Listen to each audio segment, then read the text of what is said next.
Dear students, आज हम आपको BSc part first zoology paper third जिसकी यूनिट है हमारी प्रथम। आज का हमारा टॉपिक है कोशिका झिल्ली का रासायनिक संगठन, chemical composition of cell membrane. कोशिका झिल्ली के रासायनिक संगठन में हम ये देखते हैं कि विभिन्न जंतुओं से प्राप्त विभिन्न टिश्यूज की सेल मेम्ब्रेन में जो मॉलिक्यूलर स्ट्रक्चर होती है उसमें काफ़ी अंतर पाया जाता है, और यह अंतर इनके प्रोटीन और लिपिड का जो नेचर है और उसकी मात्रा के कारण होता है।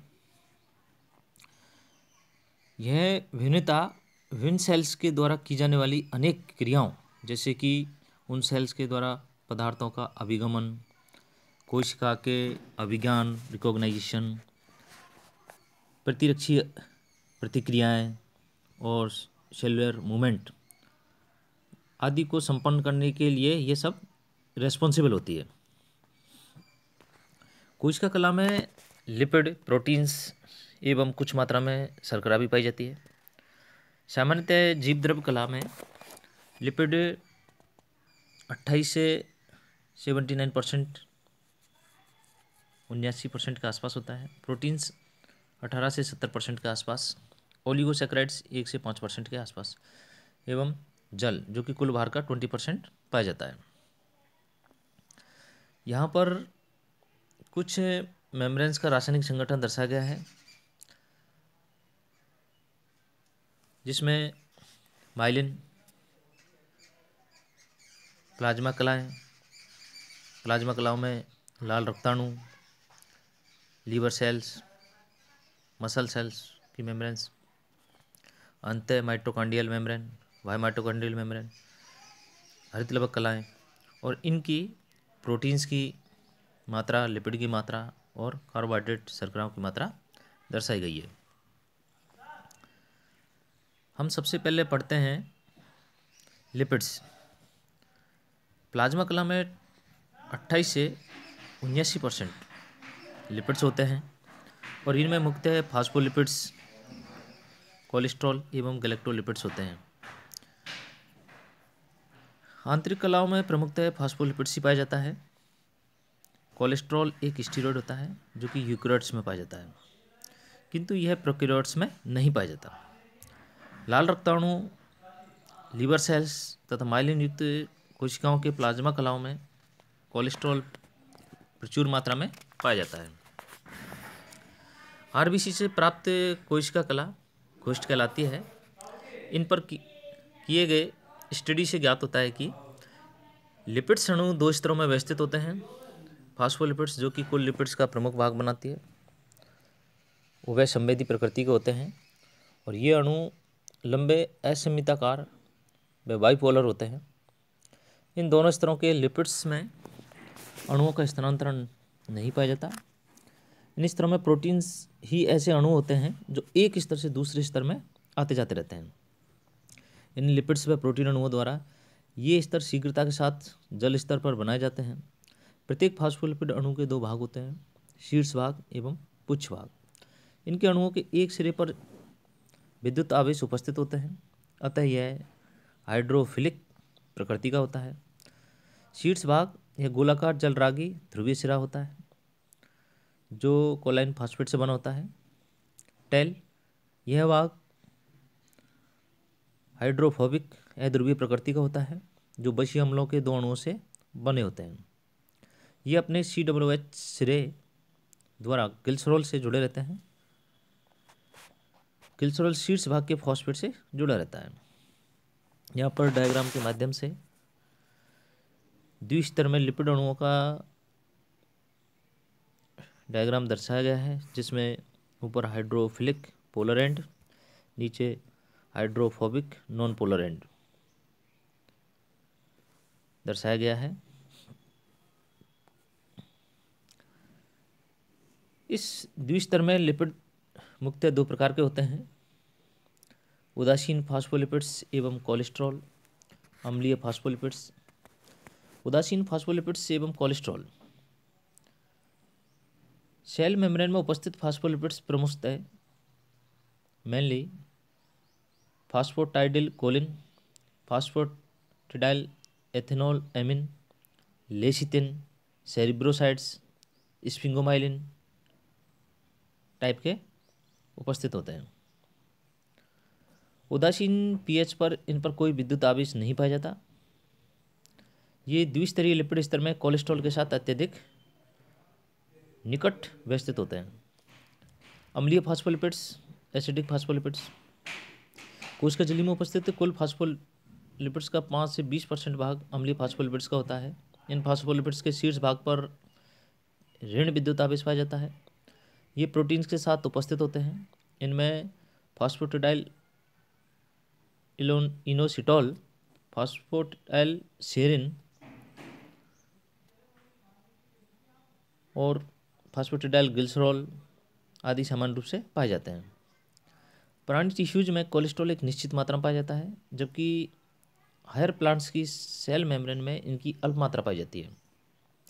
ये स्टीरॉयड प्रकृति के पदार्थों हेतु आधारित पदार्थ का कार्य करते हैं। प्लांट्स में फाइटोस्टिरॉल मेनली पाया जाता है। इनमें सीटोस्टिरॉल व स्टिंगोमेस्टिरॉल आदि आते हैं। यूकेरियोटिक माइक्रो ऑर्गेनिज्म में एंगोस्टिरॉल्स या आर्गोस्टिरॉल्स मुक्त पाया जाता है। लिपिड्स के कार्य, प्लाज्मा मेम्ब्रेन्स में लिपिड अंशतः परमेबिलिटी अवरोधक का एवं संरचनात्मक ढांचा बनाने का कार्य करता है। लिपिड स्तर आयनों तथा ध्रुवीय अणुओं हेतु रोधी स्तर का कार्य करता है।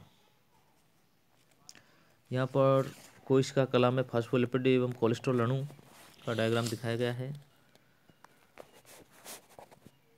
और कोशिका कला में फास्फोलिपिड कोलेस्ट्रॉल का जटिल एक ए अणु प्रोटीन लेयर और बी में द्विस्तर में इनकी उपस्थिति दर्शाई गई है। अब हम बताते हैं आपको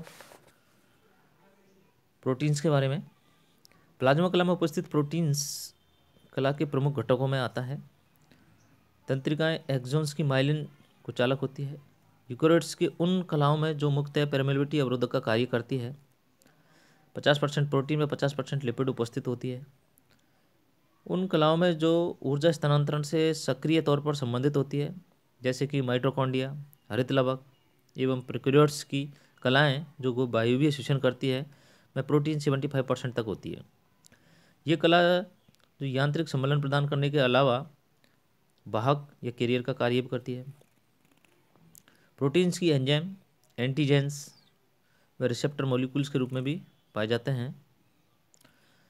सिंगर ने कलाओं में उनकी उपस्थिति के आधार पर इनको 2 क्लासों में डिवाइडेशन किया था।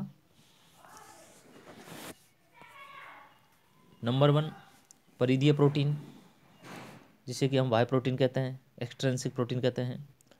ये कला की सतह पर लिपिड अणुओं के बाहर उपस्थित होती है। ये लिपिड से शिथिल रूप से जुड़े रहते हैं, इसलिए प्रोटीज एंजाइम द्वारा या लवणीय विलयन के द्वारा इनको आसानी से अलग किया जा सकता है।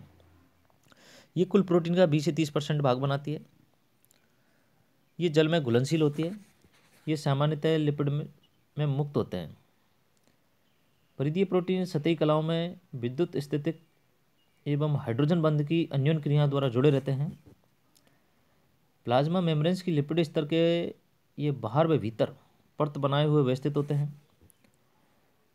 माइटोकॉन्ड्रिया में पाए जाने वाले साइटोक्रोम सी व आरबीसी में पाए जाने वाले spectrin, actin, acetyl actin, acetyl choline esterase इसी प्रकार के प्रोटीन्स होते हैं।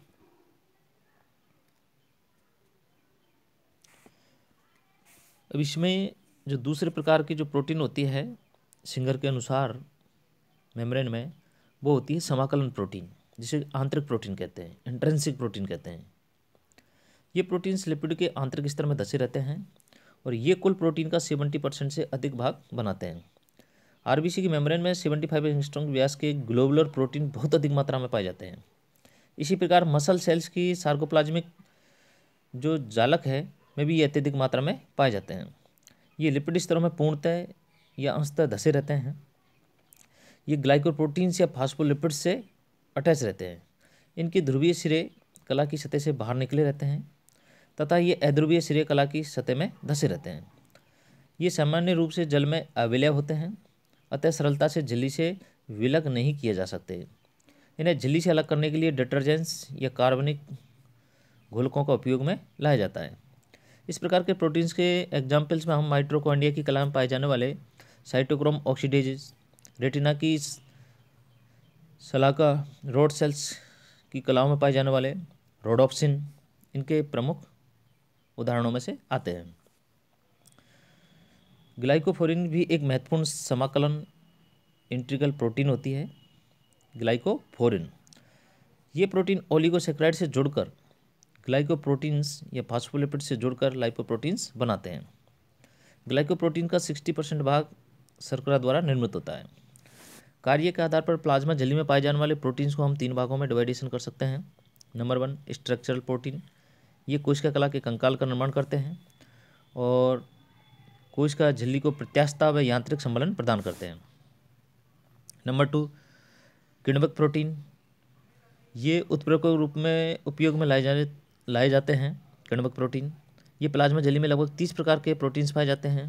किण्वक प्रोटीन प्रकार के 30 प्रकार के प्रोटीन पाए जाते हैं प्लाज्मा झिल्ली में, जैसे कि 5 nucleo peptidase, ATPase, alkaline phosphatase, adenylyl phosphatase और आरएनएज, ये सब किण्वक प्रोटीन्स के उदाहरण हैं। नंबर 3 प्रकार की जो प्रोटीन्स होती है वो होती है कैरियर प्रोटीन्स, वाहक प्रोटीन। इनमें परमीजेज या चैनल प्रोटीन्स भी इनको कहते हैं। ये मॉलिक्यूल्स या आयंस के ट्रांसपोर्ट में भाग लेते हैं। यहाँ पर वाहक प्रोटीन्स के एग्जाम्पल्स में परमीजेज, चैनल प्रोटीन्स जो वाहक प्रोटीन कहलाती है, जो कि मॉलिक्यूल्स और आयंस के ट्रांसपोर्ट में भाग लेते हैं। अब है एंजाइम्स, मेम्ब्रेन में पाए जाने वाले एंजाइम्स। सेल मेम्ब्रेन में पाए जाने वाले लगभग 30 एंजाइम्स अब तक खोजे जा चुके हैं, जिसमें 5 nucleotidase, sodium ion, potassium ATPase, alkaline phosphatase, adenyl cyclase, RNase, phosphomonoesterases, magnesium ATPase प्रमुखतः एंजाइम पाए जाते हैं। इनमें sodium, potassium, magnesium ATPase ions के आदान प्रदान में तथा कैरियर प्रोटीन्स या परमीजेज के रूप में क्रियाशील होते हैं। ये एंजाइम लिपिड्स की उपस्थिति में ही सक्रिय बने रहते हैं। विशिष्ट प्रकार की कोशिकाओं की झिल्ली में विशिष्ट प्रकार के एंजाइम पाए जाते हैं, जैसे कि एल्कलाइन फॉस्फेटेज व एटीपेज पित्त कोशिकाओं में, व डाइसेक्रिडेज आंतरिकी माइक्रोबिलाइज में पाए जाते हैं। यह आवश्यक नहीं है कि एक कोशिका कला की बाह्य व आंतरिक सतह पर समान प्रकार के एंजाइम उपस्थित हो, और उनका असमान वितरण भी हो सकता है। आरबीसी कला की बाह्य सतह पर acetylcholine esterases, nicotinamide dinucleotidase, sodium, potassium ATPase आदि पाए जाते हैं, और आंतरिक सतह पर adenyl cyclase, protein kinase, ATPase आदि आंतरिक सतह पर पाए जाने वाले एंजाइम्स होते हैं। माइटोकॉन्ड्रिया की आंतरिक कला पर अनेक एंजाइम उपस्थित रहते हैं, जो कि श्वसन व एटीपेज उत्पादन में भाग लेते हैं। बैक्टीरिया की प्लाज्मा झिल्ली इसका सबसे अच्छा उदाहरण है। अंतःप्रदेश जाल का, गोल्जी कॉम्प्लेक्स, क्लोरोप्लास्ट की कला में भी अनेक प्रकार के एंजाइम पाए जाते हैं। अब हम चर्चा करते हैं कार्बोहाइड्रेट के बारे में, शर्कराओं के बारे में। यूकैरियोट्स की कोशिका कला में सामान्यतः 4 से 10% तक शर्करा पाई जाती है।